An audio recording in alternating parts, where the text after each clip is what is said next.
இதெல்லாம் தவிர இன்னும் இருக்கக்கூடிய ஒரு சில டவுட் என்னென்னா, இந்த ஃபாலிகுலர் ஸ்டடி கண்டிப்பாக நாங்கள் அடுத்தடுத்த மாதங்கள் கண்டிப்பாக பண்ணிகிட்டே இருக்கணுமா அப்படிங்கிற டவுட் இருக்கும். அப்படி கிடையாது.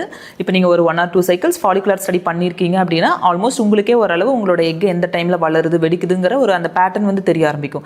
அதுக்கப்புறம் நீங்கள் வேணால் ஒரு 1 or 2 months நார்மலாக கூட நீங்களே அந்த ஓவுலேஷன் நடக்கக்கூடிய டைமில் வந்து நார்மலாக கூட நீங்கள் ட்ரை பண்ணலாம். இதை தவிர்த்து இந்த ஃபாலிகுலர் ஸ்டடி மட்டும் பண்ணால் போதுமா அப்படின்னு கிடையாது. பெண்கள் வந்து இது கூட அசோசியேட்டடாக அவங்களுடைய ஃபெர்டிலிட்டி ஹார்மோன்ஸ், தைராய்டு எப்படி இருக்குது, ப்ரொலாக்டின், அவங்களுடைய கருமுட்டை குவாலிட்டி எப்படி இருக்குது, இந்த மாதிரி ஒரு பேசிக்கான ஹார்மோன் டெஸ்ட்டும் பண்ணிட்டு ஃபாலிகுலர் ஸ்டடி பண்ணுறப்ப இன்னுமே வந்து உங்களுக்கு கருத்தரிக்கிறதுக்கான வெற்றி வாய்ப்பு வந்து அதிகமாக இருக்கும். ஏன்னா இந்த ஹார்மோன்ஸ் எல்லாம் ஏதாவது ப்ராப்ளமாக இருக்குதுன்னா அதை நம்ம கரெக்ட் பண்ணாமல் வெறும் ஃபாலிகுலர் ஸ்டடி மட்டும் பண்ணக்கூடாது.